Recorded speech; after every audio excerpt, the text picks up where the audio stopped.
যেই মা বাবার দোয়ার কারণে তুই বড় হইছ, ওই মা বাবার দোয়া চোখের পানি যদি না থাকতো আমি হাফিজুর রহমান এই চেয়ারে বসতে পারতাম না।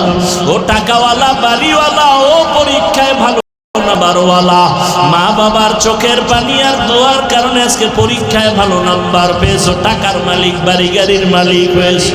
আজকে কত আরামে গাড়ি নিয়ে ঘুরো। আর এই নওগাঁ জেলায় তোর বাবা মা কত কষ্ট করিয়া চলাফেরা করছে, গাড়ি ভাড়া দেওয়ার মতো টাকাও ছিল না। আজ আল্লাহ তোমারে টাকা দিছেন, মা বাবার কথা মনেও করো না, দোয়াও করো না।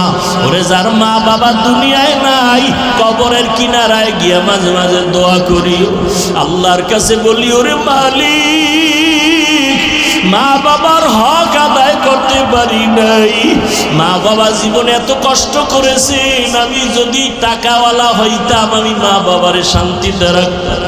আজ আমার মা এমন জায়গায় আছে, বিছানাও নাই, একটা বাতিও নাই, সাদা কাফনের প্যাকেট হইয়া কবরে ঘুমায়। ও সন্তান, ওই মা বাবারে কাঁদাইয়া যদি থাকো, তাড়াতাড়ি মাওলার কাছে ক্ষমা চাও। আর যার মা বাবা বেঁচে আছে, বাবারে গিয়ে ক্ষমা চাও, হাত ধইরা বলিও, বাবা তোমার ঋণ আদায় করতে পারবো না, দয়া করে তুমি মাফ করে দাও। ও যুবকেরা, যদি মায়ের সাথে কষ্ট দিয়া বেয়াদবি করো, মায়ের বাসায় গিয়ে বলবি, মা তুমি দোয়া করলে আমার মাওলা কবুল করবে, তোমার মনে বোধহয় কষ্ট গেছে, এজন্য আমার আমল নাই, আমার কান্না নাই, মোনাজাতে পানি নাই।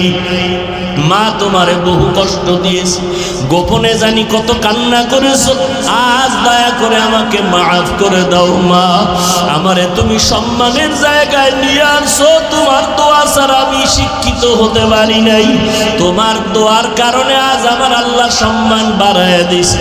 মা বাবার কাছে যদি চোখের পানি ছেড়ে দাও, মা মাথায় হাত দিয়া দোয়া করবে, আর সে আজিমে চলে যাবে।